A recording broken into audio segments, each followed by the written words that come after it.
Hi Mira, Bakit? Adler nga pala. Ha? Alam kong ikaw si Adler. Anong kailangan mo?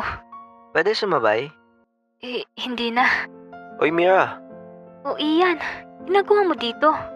nagpapahangin. Ha? Papahangin? Dito talaga? Oo, sino pala yung kasama mo? Classmate ko si Adler. Ah, boyfriend mo? Hindi, kaibigan ko yan. Sige, kay Ian na lang ako sasabay. Bye! Hinila ko si Ian nun. Kasi ayoko makisabay kahit kanino. Di ko rin kasi close yung taong yun.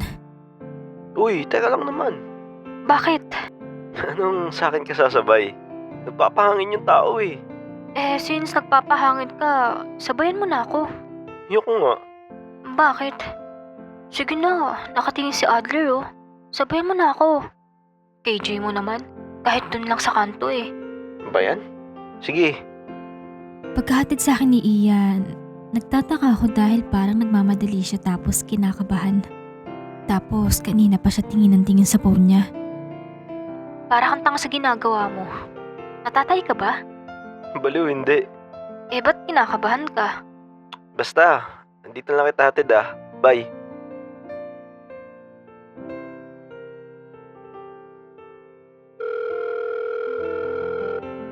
Mira? Uy, napatawag ka. Hindi ka ba busy today? Nagpaalam lang ako saglit. Bakit pala? Mira, may hindi ka ba sinasabi sa akin? May hindi sinasabi? Ano yun? Sinaktan ka ba ni Sachi? Ha? Hindi ah. Mira, magsabi ka ng totoo. Hindi ako magagalit sa'yo. Paano mo nasabi na sinaktan niya ako? Basta sagutin mo muna tanong ko. Did she hurt you? Di naman ata niya sinasadya. Ayos. Dapat nagsasabi ka sa akin. Bakit kailangan mo pang itago? Bala ko naman talaga sabihin sa'yo. Kaso ayoko naman madagdagan iniisip mo. Ayoko lang maging pabigat sa'yo. Kahit kailan hindi ka naging pabigat sa akin. Lagi ko naman sinasabi sa'yo, di ba? Pag may problema, magsabi ka lang. Sorry. Sige, sa susunod magsasabi na ako. Apology accepted. Galit ka ba? Hindi ako galit.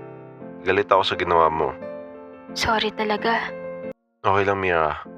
Pwede ko ba malaman kung anong pinag-usapan nyo? About lang yun sa'yo. What about me? Wala. Mira, please. Tell me. Ano yun? Ang sabi niya, inagaw daw kita sa kanya. What?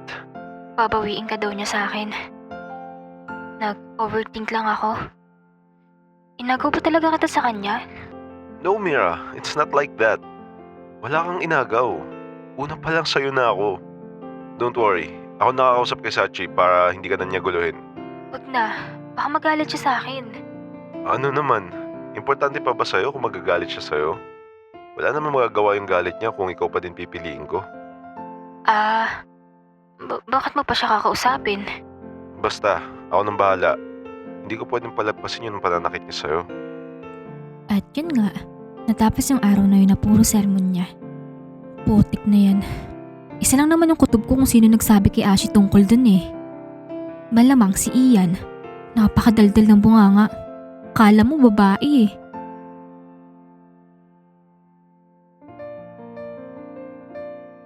Uwian na namin. Bala ko sanang isabay si Claire pero sabi niya may magsusundo daw sa kanya. Di na ako updated sa buhay ng taong yun simula nung nagkahiwalay kami ng room.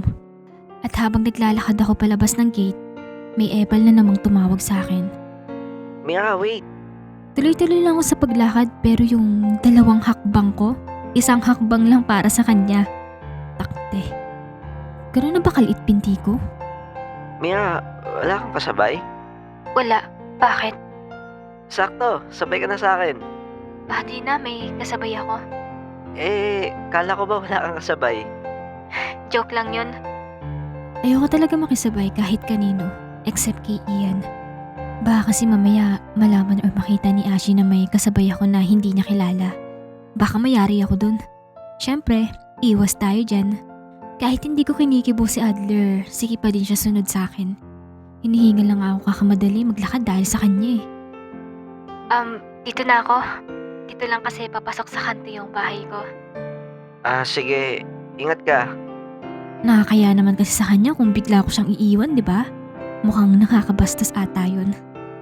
Papasok na ako sa kanto nun pero itong si Adler talagang chinecheck niya kung nakauwi na ba talaga ako. Sino ba yun?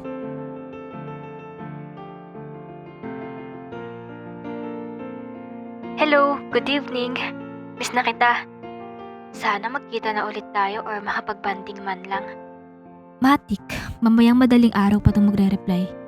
Ganyan talaga pag busy. At syempre, dahil gusto kong makausap siya, inantay ko siyang mag-reply. Hi, good morning. Miss na din kita. Huwag ka maglala.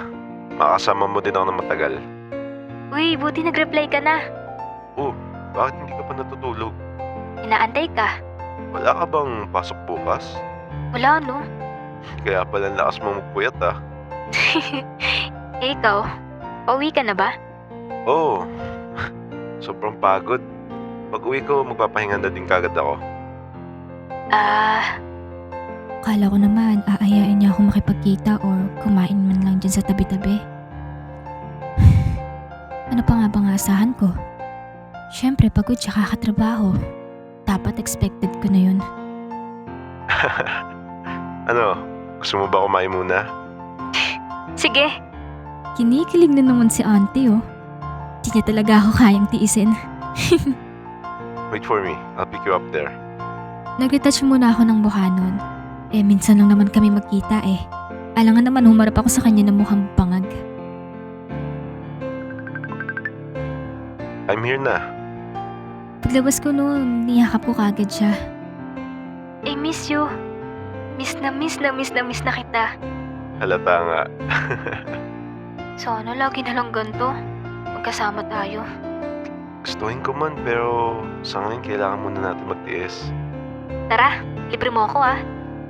Dala niya yung sasakyan niya tapos bumalik kami sa 7-Eleven noon. Uy, kalma. Maubos mo ba yan? Oo naman. Takaw. Hindi kami pwede magtagal. Bumili lang kami sa 7-Eleven at kumain saglit. Need niya din kasi magpahinga. Maaga din kasi ang pasok niya bukas. I mean, mamaya na pala yun. Nasa labas kami ngayon ng 7-Eleven. Wala masyadong tao. May mga dumadaan naman na sasakyan pero kakaunti lang. Nabusog ka ba? Siyempre, libre eh. Basta libre, mabilis ka eh, no? Minsan naman nililibre kita, no? Oh wait, is that your friend? Ha? Saan? Tinuro ni Ash yung dalawang tao malapit sa amin. Medyo malayo lang sila ng kaunti sa amin pero parang hindi nila kami napapansin. Tinitigan ko ng mabuti at tumpak si Claire nga. Nakapantulog pa siya nun tapos may kausap siya na lalaki. Hindi ko makita yung mukha ng lalaki kasi nakatalikod siya sa amin. Magkaharap sila nun at nag-uusap lang.